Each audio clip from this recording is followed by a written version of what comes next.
This week, we're launching into week 3 called Unless You Practice.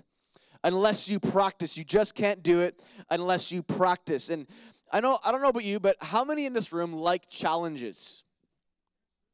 Like challenges. Like nobody likes challenges. Everybody likes the coast. Come on. Come on. You guys should all put your hand up. It was kind of a trick question. You all should like challenges, okay? Here's the thing with challenges is that you don't really have a challenge unless you're practicing something. Because like if you're practicing something and your goal is to get better at it, whatever it is, it could be your relationship with your wife, your husband, your parenting with your kids, your spiritual life, and your quality time with the Lord, praying.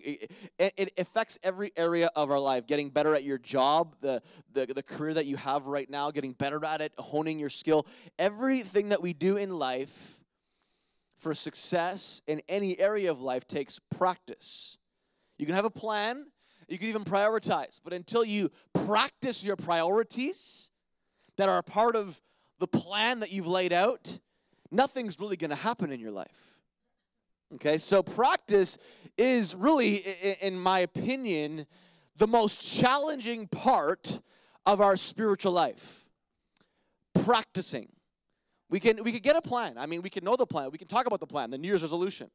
We could even rearrange our schedule and make things a priority, but then those priorities don't really become priorities until they're practiced priorities. And so we're talking about that today, and I want to speak out of Hebrews, one of my favorite verses out of a passage that I love, but Hebrews 5 verse 14, one of my favorite verses. I love this verse, and I don't know why I've always been drawn to this verse, but I love this verse. To me, it is it's a really good, healthy picture of what someone who's on a journey to growth and maturity looks like. Okay, and so Hebrews 5:14 out of the New King James Version, it says this: "But solid food belongs to those who are of full age," that means maturity, "that is, those who by reason of use have their senses exercised to discern both good and evil." Now let's just stop there before we pray, because that term reason of use in the Greek translated is practice. It's practice. By reason of practice, solid food belongs to those who are of full age, maturity, that is, those who by practice, not once a year, not once a week on Sunday when you come to church. This is an everyday thing in our life. When by practice have their senses, their internal, it's actually their internal spiritual organ, that's what it means, exercise to discern both good and evil. In other words, to have a healthy, straight and narrow life. Father, I just pray that you'd give us perspective today about practice, that we can do all things, but there's a practicing that has to go into our spiritual life. And so help us understand that today in Jesus' name.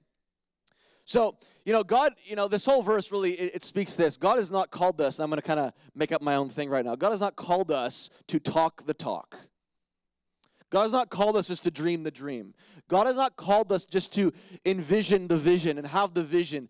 God has called us to walk the talk, to walk out the vision, to live out the dream. God's called us to practice, to develop a habit of practicing spiritual life so that we can grow up, because practice is the core of this verse. You can put it back up there. Practice is the core of this verse, the focal point of this verse. All those other things like solid food and maturity and exercised senses to discern and understand what's right and wrong, all of those things come back to practicing by reason of use.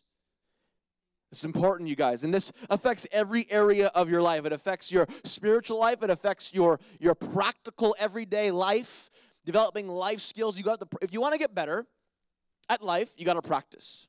And that goes without saying, right? But it's true that a lot of people just don't consider that a part of their spiritual life. They consider it in every other area of life. They consider it in their job. I want to get better. I want to get better at my skill. I want to get better at my talent. I want to go further in life. I want to build my business. I got to get better. I got to practice. I got to work it. But for some reason, we've separated that part of our life from our spiritual life. And I'm just here to tell you this morning, there's no separation. There's no separation from that truth active in every area of your life, especially your spiritual life. And so I want to give you a little bit of context for this specific script in the Word. And I'm going to read it out of the New Living Translations, a few verses before that, out of the New Living Translation 5, verse 12. And I kind of ended on this verse last week. I addressed it in one of my points. I referred to it. I want to go back there, Hebrews 5, verse 12, out of the New Living Translation. You know, the whole context of what came before this verse is, we hear the Jesus being talked about as this incredible high priest and the sacrifice that he made. And the Hebrew writer is saying, like, I want to bring you more. I want to bring you higher into this revelation. I want to bring you into more depth of this revelation of what I'm talking about, but I can't. I can't. And he says this, he says in verse 12, you have been believers for so long that now we're going to read it out of the New Living Translation, Hebrews 5, verse 12, out of the New Living Translation. You have been believers so long now that you ought to be teaching others. You've been believers for so long now that you should be teaching others. Instead, you need someone to teach you again the basic things about God's Word. That's what it says. You need to be taught again. You are like babies who need milk and cannot eat solid food. For someone who lives on milk is still an infant and doesn't know how to do what is right. I gave some of you that picture of a lot of, believers that have been believers for a long time. They've never really practiced their faith, and the picture is they're still drinking milk as a 40-year-old Christian. You can imagine the scenario, like if God were to look down on all of us right now, what would he see? Would he see us with pacifiers in our mouth and a bottle in hand? Or would he see us with steak knives and a fork cutting into the strong meat? What would he see? Well, the test of what he would see, or the answer to that question, is how much are you practicing everything you say you believe? That is the qualifying, determining factor in this whole situation. Is like, if you want to be someone that's sinking their teeth into the steak of what God has for you, the meatier things of life, growing up and maturing, then guess what? You got to begin to practice your faith. You got to begin to live it out. So this context really in the scripture here is talking about going into a better place of understanding Christian doctrine and teaching and growing up in the Word and the meatier elements of the faith, and talking about listening, about how listening is a huge factor in this whole part of growth. But I want to bring a little bit of more context to it this morning, in that this affects every area of our life. And so we want to stay in this verse throughout the message today. And I'm gonna jump around a little bit, but I know that all of us in this room right now know some people that do a lot of talking. How many know some people that are talkers? Talk about ideals, talk about one day, talk about the dreams, talk about the diet they're going to do, talk about how they can't wait to be in shape one day. They're always talking about a one day. And this is what I want to kind of come against in a healthy way, is that the only way you're going to do that and fulfill those things that you talk about is to walk it out by practicing it every day. Making the steps. Don't wait. If usually people that say, okay, I'm going to start tomorrow, I'm not going to do this. Usually that's a pattern in their life, that they're always thinking about the next day, the one day when all things are going to be better. Why don't you start today? Just practice today. Don't wait for one day. I'm not saying you can't have a goal and like you're going to start fasting on this day or whatever, but usually when people always talk about the one day, it's usually a pattern that really they're never going to really fulfill much, because they're always talking about one day instead of just living it out now, practicing it now, doing it now. We all know the saying, and we've all heard it. Maybe you say it, practice makes perfect. Practice makes perfect. Practicing something makes perfect. And I remember I was being trained by one of the more well-known drummers in Canada. I had to get on a waiting list. It was very hard to get into his classes. It took a long time, months and months. I think it even maybe took over a year of being on a waiting list. And he selects different people. And he was a child prodigy growing up, very well known in the jazz community specifically. And I had been playing for quite some time, prior to me having him as my teacher. I had actually one of his students as one of my teachers prior to that. And so I remember, like, you know, as my teacher was preparing me for learning with this other teacher who was really well respected, had huge demands, high expectations, really demanding practice schedule. He was getting me ready, and I remember when I was going through this process, and I had been playing for a while, I'd been in bands, and you know, that was my life, and I had developed. How many know that if you can practice all you want, but if you don't practice right, you're developing bad habits? And so practice doesn't make perfect. The thing that my teacher said to me, he said, when he said this, he said, Shawn, he said, practice doesn't make, and it always stuck with me. Maybe you've heard this. He said this. He said, perfect practice makes perfect. Practicing right, doing things right, makes perfect. It's not about necessarily the time that you put into it as much as the quality of what you put into it. Doing things the right way. Doing things the wrong way for 8 hours a day is worse than doing things the right way for 1 hour a day. Because you're actually developing worse habits that will be harder to break down the road. So perfect practice makes perfect. And I remember my teacher, I had to literally relearn everything. So I came in to one of my teachers, and I came in, and I actually was a music teacher at one point, and I taught at a music school in the West End, and I remember like having to relearn. Like I had developed this technique that was wrong, that wasn't right, that limited me. I didn't even know it had limited me, but I had developed it. I had come into it almost by mistake, just by virtue of just teaching myself a lot, and I had to unlearn everything that I learned. I had to redevelop the way that I practiced. I had to redevelop my technique. I had to literally trash my old technique and relearn everything, and it felt like I was a baby again. It felt like I was drinking milk again because I couldn't do things with this new technique that I used to do with my old technique. And it took me time and months, hours at times a day, just doing the same thing, learning how to use my fingers properly with the stick and learning and changing my whole technique. But it literally changed my whole ability to play the drums after I had relearned this. So it's not about how much you practice something. It's about, are you practicing it right? I mean, even in the context of thinking about it, and I was thinking about it earlier, like a lot of believers that have been in the church for a long time have this mindset, and I used to have it, that the longer you spend with God, the more godly you will become. That is a half-truth. Because if you're spending a lot of time with God and you look at God like a judgmental, hateful God out there that is hard to relate to outside of your performance, then your 8 hours spent with God is mostly to make yourself feel better, to only perpetuate a bad revelation that you already have. So I would rather have 1 hour with God, understanding who He is and the nature of God, than 8 hours of trying to convince God to love me by my performance. You see what I'm saying? And some believers have this idea that, okay, we gotta, and I used to think this way, and there's an element of truth to it. There's times and moments. But if I understand who God is, I can access the same level of God in my life, through my life, in 5 minutes as I can in 3 hours. You're literally, you're one revelation in your mind from a great breakthrough. We're transformed by the renewing of our mind. It's not about how much we do something as much as about how we do what we're doing to get that something. And, you know, I learned this on the street because, you know, part of my greatest transformation in life was learning how to hear the voice of God on the street. And I can't take 3 hours pressing into God, fasting and praying on my face, on the ground, the cold cement for a word from God for somebody at the bus stop. I got to access it now. God, speak to me. 10 seconds. Boom, I get a word.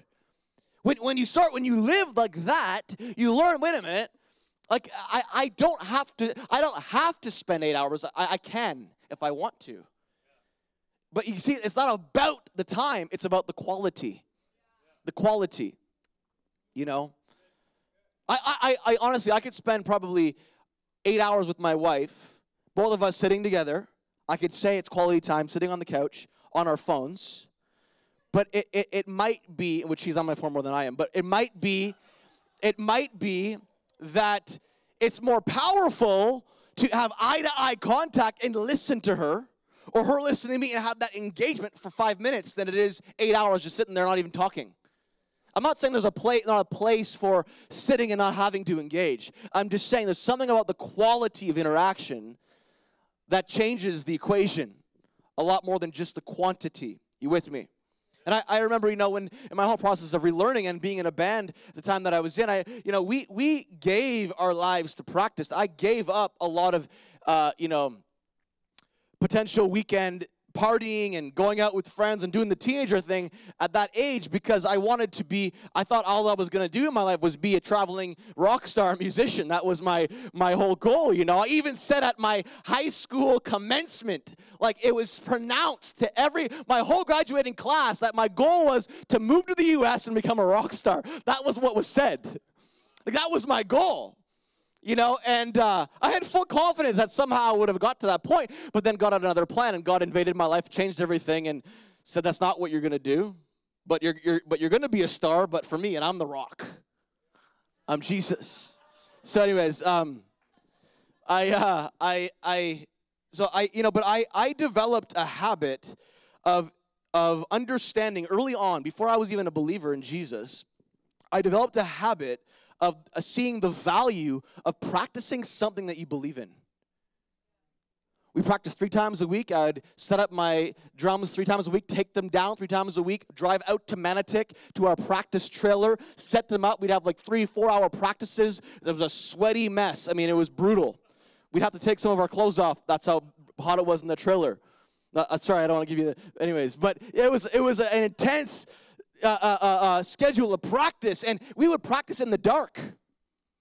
So we would learn and memorize our music, so we learn how to perform and how to engage an audience without having to look at our instrument. We would practice, and there was moments when, there'd be blood all over the drums.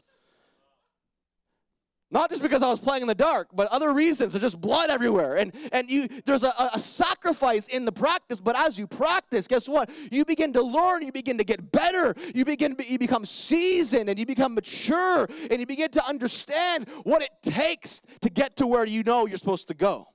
Practice. Perfect practice makes perfect. I had a conversation with a good friend of mine, and he's got a PhD in neuroscience. This friend of mine, he's like... he's such an inspiration. We went through 18 years of post-secondary education. Has this certificate, this degree out of I think it's one out of 10 surgeons in all of Canada. And one of the things he has though is a PhD in neuroscience, among other things that he has. But he said this to me. He said, Shawn, there's a phenomenon called synaptic plasticity. Everyone say synaptic plasticity. Everyone say that. Say it like 10 times really fast. Synaptic plasticity. He said this to me. He said there's this phenomenon called synaptic plasticity. And it's basically when movements or neural patterns are repeated or practiced over time, these new neurological or these neural branches and connections are formed in the brain to reinforce that activity. In other words, this is what it means. As a result, the behavior or the action becomes quicker, smoother, and more precise. So in other words, the more you practice something, the more confidence you get, and the easier it becomes. The movements become almost like memorized. Like you're not even thinking about it. How many know when they see a good musician, they look, oh, it looks so easy. They make it look so easy. Well, it's because their body has come into a system of memory because they've done it over and over again. They practice their skills maybe 8 hours a day, you guys. That's like their full-time job. That's their job. That's their job. And so you just get into a place where you actually make it look easy because your body, it's like it's remembering your brain. Something's active in your brain, but it happens also, the same thing happens in the negative when you stop doing an activity. When you stop doing something, it's like also it's like a lack of, or it is almost in a sense a movement, and it creates a negative response in the brain. That's why we need to keep practicing. That's why we can't, when we don't practice, even in the spirit, we get dull, right? There's a negative result of not practicing our spiritual life and living out the faith that God's called us to live out. I read this other article in a journal of neuroscience. It's really intrigued me in the last season. And it's funny because we had actually like a brain doctor come in, Dr. Caroline Leaf, for our last School of Daniel to speak, and it was off the charts. It was amazing. I mean, felt like I was in science class, but like PhD level. I probably only got 20% of it. It was that intense, but it was incredible, and that's why you need to come to the School of Daniel, because good things are deposited. But I read this article of a Journal of Neuroscience says this. There was a study that was done by this guy named Ahmed, and it says, this is what he says: the message from this study is that in order to perform with less effort, keep on practicing, even after it seems the task has been learned. Interesting, isn't it? So even if you know it, you feel like you know it, keep on practicing. The study, the advantages that come with, even when you know something, keep on doing it. It says this: we have shown there is an advantage to continued practice beyond any visible changes in performance. In other words, even if you don't feel like anything's changing in you and you're not even really getting better, you are. Something is happening where you are, even if you don't know it. So it's kind of like in the spirit, right? It's like prayer, right? So you feel like you're praying in your prayer closet, you're praying, oh God, and you're not really seeing the result that you want to see the way that you want to see it. But let me just tell you that God hears your prayer. And something is happening whether you see it or not. It's a promise. It's an absolute promise from God. It goes on. In other words, by doing this, even though you see no visible changes in performance, in other words, you're getting better and better, even when you can't tell you're improving. And this is just to encourage you that there is a value of quality and quantity in this case by doing something over and over again. Over and over again. You with me? I thought that was pretty cool. I want to give you five things that I think practice helps us do in life. Number one, practice prepares the palate. Write this down. Practice prepares the palate. Hebrews 5, verse 14 says, but solid food, everyone stop there, but solid food belongs to those who are mature. That word for solid food in the Greek language means this: strong meat. Write that down. Strong meat. Filet mignon. Strong meat. Juicy, bloody, or maybe well done for some of you, because you're still living under Levitical law. No blood. I like it bloody. So strong meat. I mean, I don't want it blue. I want it rare. I want it rare, between blue and rare. Because I'm a real man, and real men eat bloody meat. I'm just joking. Well, kind of. Strong meat belongs to those who does it belong to? Those who are mature. You know, and I thought about this, and I was thinking back, like, years ago before I started traveling, like my palate, my actual palate. Now I'm relating it to my actual palate. Because the more you do something, right, the more you develop a taste for things, right? I'm thinking, like, you know, years ago, I'm thinking, okay, well, my palate for good food probably was like Kelsey's or something, you know? Like, my palate for good food was probably just the big box restaurants, because that's all I'd kind of had, right? You know, like when all you've had is something, you don't know what you don't know. You don't know what you don't have until you have what you didn't have before. And then all of a sudden you know what you didn't have. So I remember, like, thinking back to, like, how my palate has grown over time. And you know, how many have any friends that are like foodies? That, like, they have a real like amazing expectation for flavor and taste. And you know, they you know, being a foodie, you know, you're not going to like places like the Keg, okay? If you think this is what I've learned, you know, I used to think this way, but all of a sudden in traveling, being hosted and taken out to different places around the world and eating different kinds of food, I realized, wow, how deprived I was living in Barrhaven from like good food. Really, I mean, honestly, because as you adventure out into the real world, you know, because the real world's outside of Barrhaven, just joking, and Canada, I realized, man, I'm missing something, and I literally, over the years, now my palate has been so developed, like, Michelle and I, we can't even, like, it's almost, I feel like sin for us to go to those places now, to some degree. I'm not really saying that. Don't hear me, but we feel so guilty. It's like, oh, why did we do that? Like, it's like, I don't know if you feel that way ever. Like, I've made some covenant, like, I've made some vows. I will never return to you again restaurant. Like, I will never go back to that restaurant, you know? How many have made those inner vows? How many have broken those vows?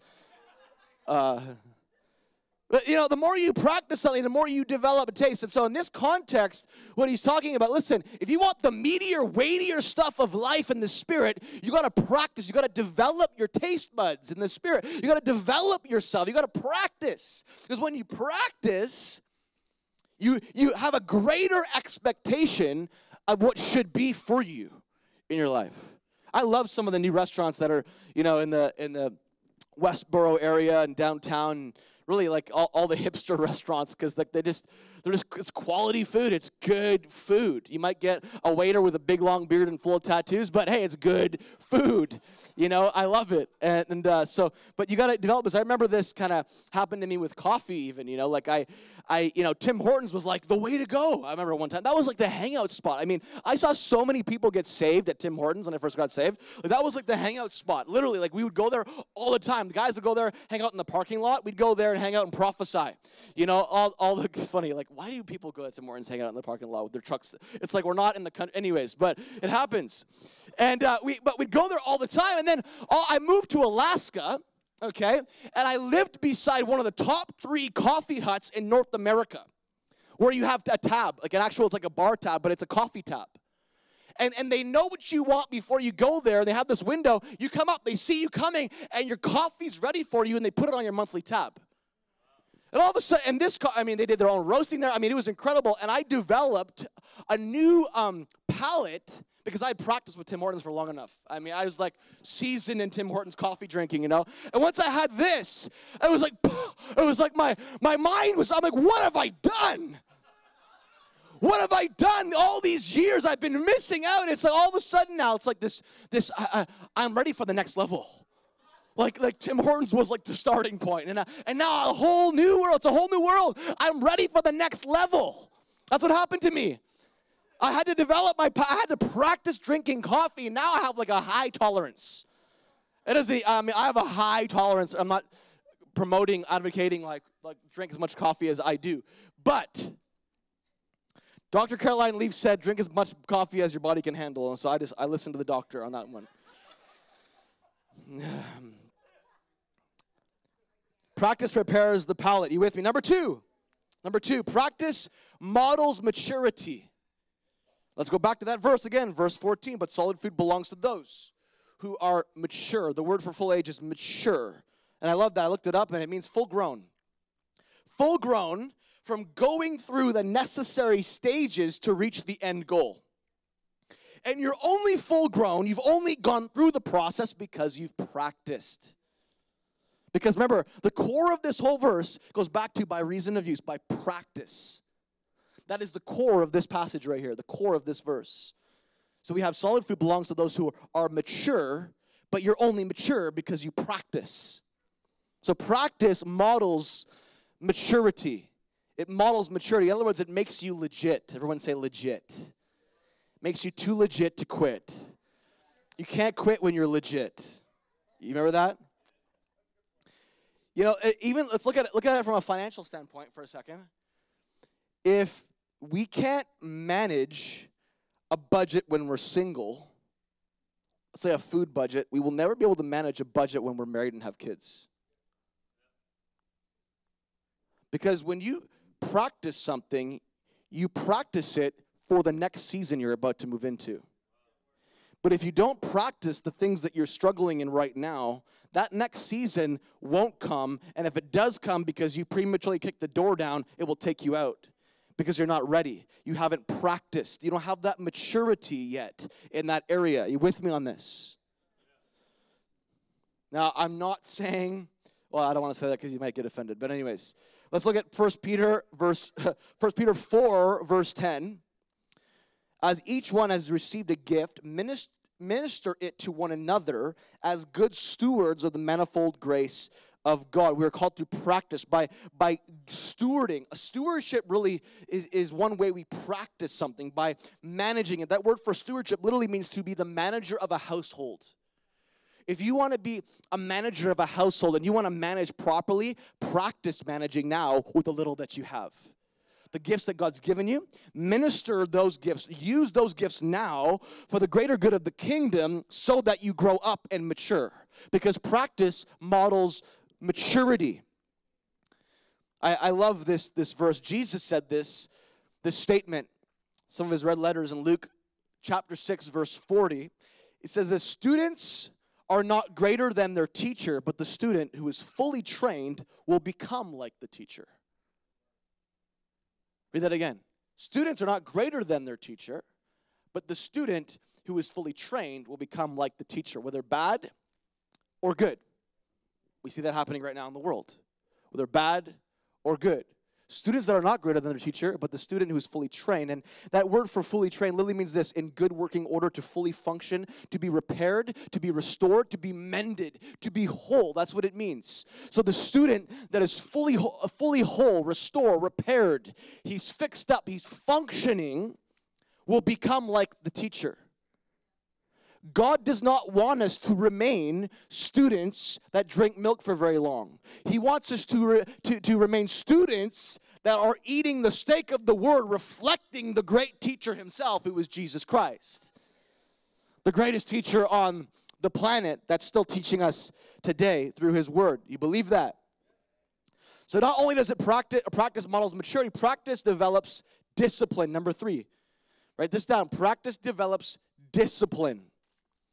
1 Timothy 4, verse 6 to 10 says this: you've been raised on the message of the faith and have followed sound teaching. Now pass on this counsel. This is Paul's charge to Timothy. Pass on this counsel to the followers of Jesus there, and you'll be a good servant of Jesus, like a good boy. Stay clear of silly stories that get dressed up as religion.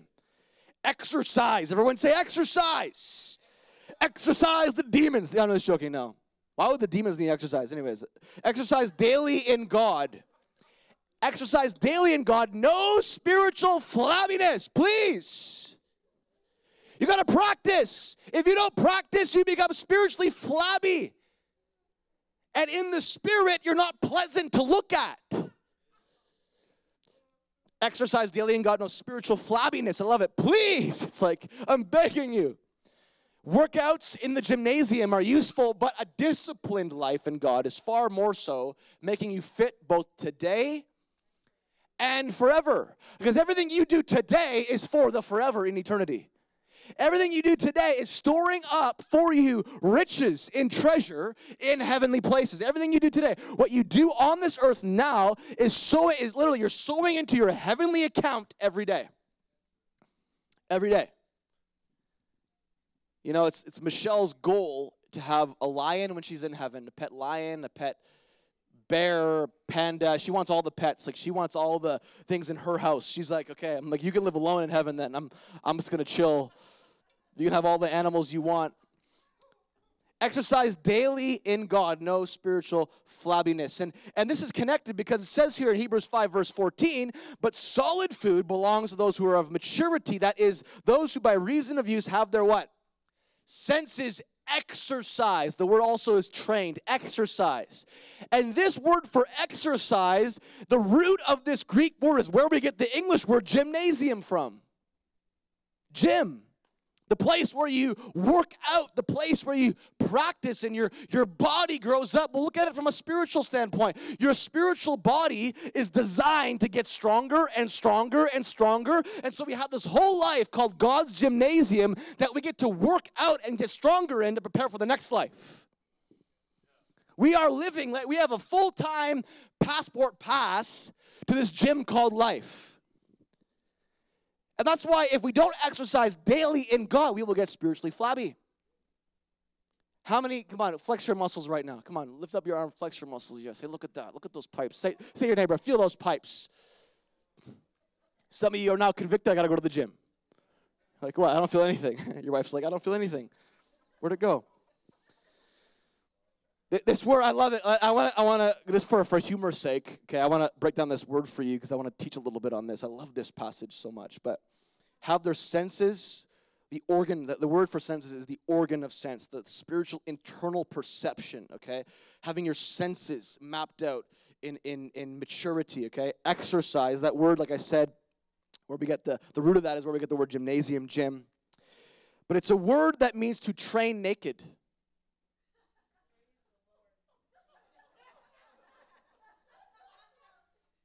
That's what it means. You know, I remember, okay, I only remember one comment at my wedding. From a mentor of mine, actually, when I first gave my life to Jesus, a mentor of mine got up and said one comment. I remember one comment. I can't remember any of the other encouragement to have a good marriage. This is what she said. She got up and said in front of the whole wedding, she said, my marriage advice for you and Michelle is when you fight, fight naked. And it makes total sense. There's nothing better to calm a fight or an argument. I'm just, anyways. But I remember this so clearly, and I love this because in this passage, it's saying, I can get away with a lot here, so if you're new here, you know. It means to train naked. That's what it means. In other words, I want to give you a spiritual mental picture here in that you're training with no limitation. You're training with no artificial covering. You're training in a place where you're not allowing the things of the world to protect you. You're fully open and vulnerable to God who protects you. And that's why Adam and Eve, when they were first created, were created and they were naked. They didn't have the fig leaf yet. Because God was developing a picture for us of what intimacy is supposed to look like, unhindered, undistracted, vulnerable, real relationship. Nothing covering or hiding anything of you. It's a spiritual picture. It's to train naked as with an ancient Greek athlete in a sporting event who would wear a loincloth. That's what it means. When I actually read this, I was like, what? Are you kidding me? That's awesome. But it also means to exert intensely like a pro athlete. It means to presume full discipline necessary to be in top working condition. It means this. It means it conveys acquiring proficiency through practice. Through practice. And I was thinking about my own personal life in this area about developing discipline. And when I first gave my life to Jesus, I gave 6 months of my life to Jesus, just praying and spending time with him, a lot of time with him, and working out some stuff in my life and getting into the Word, understanding his voice. And like, I developed a discipline and an expectation almost by spiritual, like, muscle memory in a sense, where like I begin to see how God invaded every area of my life. That's why I wrote my book, Secrets of the Supernatural Life, because it's been always God's plan to take the supernatural and his kingdom, his world, and place it into every area of your life. His desire is for it to touch down in every area of your life, and you can include him, and you can allow him to move through you and in you in every area of your life. And I developed a discipline in this area, and when I first started to develop my gift, some of the gifts that God had given me, I practiced them all the time. I would go to the church that I was attending, and I would just practice. I would write down prophetic words on a card, and I would give to the people anonymously. I just give them to people. And I'm not saying that is the best way, but that was the way in that moment, in that season, I learned to develop. I would go to restaurants, and I'd ask God to give me a word, and I would write down on the napkin a word for the waitress, and then I would give the word to the waitress, and then I'd give her the napkin, and as a place, something to remember the situation by. And I just practiced. I developed the discipline of like learning how to hear and recognize the voice of God, and it took time. It took time, and there's a process to that, but it took time. But when you practice and you develop a discipline of that, and it's normal that like you're designed to encourage other people. If you get that revelation, then you will always do something, or you will always create a space for God to speak to you into any situation that you're in. Whether it's you're with friends or whatever, like you always are thinking about creating a scenario for God to encourage people. Number four, practice develops discernment. Solid food belongs to those who are of full age, that is by reason of use, have their senses exercised to what? discern both good and evil. Like, what really is discernment? Well, it's really the understanding of what's up in a situation. It's the spiritual it's the spiritual insight into a situation to know what to do and what not to do. Really, to me, it looks like wisdom active in every area of your life. When you can discern and you know what to do at every moment. You know what's right and what's wrong. You know where to go. You know what next step you need to take to get to where you're called to go. And when you practice and you develop this spiritual life called your relationship with Jesus, when you develop this, you begin to have a knowing, a spiritual knowing, understanding of where you're going and what to do, what not to do. You just begin to know. Now, I'm not saying you're perfect in all your ways. I'm not saying that you don't ever make a mistake, but it's part of the maturing process. And I from a discernment standpoint, I've been around a lot of wacky scenarios, just in the circles that I've been in, like traveling and been at a lot of meetings where I've seen a lot of crazy things that I wouldn't even mention from the platform because it would mess some of you guys up probably. Like, wow, really? Yeah, really. But people are people, right? And I could tell. I was thinking about like what is a story I could tell. There's so many, just stories where I was developing my discernment and then developing my confidence in that discernment, and then really making sure that I took authority over those areas where I was really discerning something was off. And I remember I might have shared this story with you before, but I remember this scenario where I was doing one of my schools, and I was teaching one of my schools, and it was actually here. And this is before I was even a part of this church, actually. It's funny. And we were in the sanctuary, and I was teaching, and we had this, like, worship time before the teaching.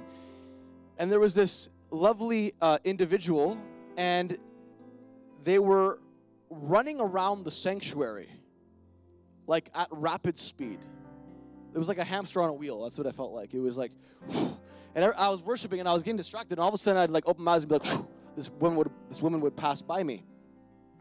And it started to agitate me a little bit, and I could see that everybody now was disengaging and disconnected from connecting with Jesus because all they were distracted by was the fear of what if they get hit by this woman. Because literally, you're worshiping, and all of a sudden, every literally 30, 40 seconds, So, this is going on, and it's agitating me, And I remember thinking, like, Acts 16, verse 16, there was this woman who was proclaiming that, Paul and his buddy were proclaiming the way of salvation. She was a fortune teller, and for days she was doing this, and finally it says that Paul got agitated in his spirit. He felt it right here, like the discernment, something was off. What she was saying was true, but the spirit behind it wasn't good. And that's, you can have that even in Christian circles where, what you say is good, but the spirit behind what you say is not good. You can usually tell, and it's like a mocking. It's like a mocking. It's a self-seeking. It's just something off in it. That's why Paul says, test the spirits. And John says, test the spirits. And test the spirit behind what's being spoken. And so Paul, agitated, discerning something was off. I was discerning. I was getting annoyed in my spirit. I let it go. I let it go. I let it go. I let it go. I let it go. Even in the name of maybe she's having freedom and stuff. But I could tell the corporate atmosphere was just totally off now. And so I just made a decision, and I said, in Jesus' name, I command this thing to stop. And when I said that, literally, she got to the side here, like right here. As I said the word stop in the spirit, I didn't even say it out loud. She tripped like this, and she flew and landed on her face. Smoked the ground. And I was like, oh, I actually felt bad. In my mind, I'm like, I bet you an angel came down from heaven, responded to the call because of discernment, and went, boop. I don't know. But she stopped running after that. And we worshiped Jesus, and we had breakthrough. It was awesome. But you got to trust your discernment sometimes. Because as you practice and as you grow up, you develop that discernment to know what's right and what's wrong. Let me recap where we've been so far for my last point. Practice prepares the palate. Practice models maturity. Practice develops discipline. Practice develops discernment. And number 5, practice makes the plan a priority. That's what we've been in the first 2 weeks. We had the unless you plan, unless you prioritize, and now we're at practice. But practice really makes the plan a priority. James 1 verse 22 says, don't fool yourself. This is my last verse. Don't fool yourself into thinking that you are a listener when you are anything but. Letting the word go in one ear and out the other. Act on what you hear. Those who hear and don't act are like those who glance in the mirror, walk away, and 2 minutes later have no idea who they are and what they look like. Other translations say, be doers of the word, not hearers only, deceiving yourself. Everybody's so afraid of deception. Well, what if so-and-so deceives me? What if I got a bad, word over here? And what if this is wrong? And what if they're wrong? What if they're a false prophet and a false teacher and a cult leader and all this fear-mongering all the time of being led astray? You know what the greatest deception in your life is? Is not doing the word. Is not doing what you say you believe. That's the biggest deception. Just stop there. Focus on living out everything you say you believe and let God direct you about the other. Don't be so worried about everybody else, like becoming a heresy slayer, and it's your job to convince the world of who's a false prophet and who's a false teacher. No, focus on you. Deal with you. Be a doer of the word, not a hearer only, because that's the greatest deception. When you just hear and you walk out these doors on a Sunday morning and you don't even do anything with what you've heard. At that point, you say, you know what? My spiritual life, I have allowed the enemy to deceive me to think that it's okay to hear but not do. But God says, no. Like, I want you to hear and do. Hear and do. Do. Be the word. Step out. Practice. Practicing the word makes or sets you up for maturity in life, allows you to have the kind of discipline you need to take that steak knife and dive into the strong meat and grow up and be all that God's called you to be. You just can't do it unless you plan, prioritize, and practice.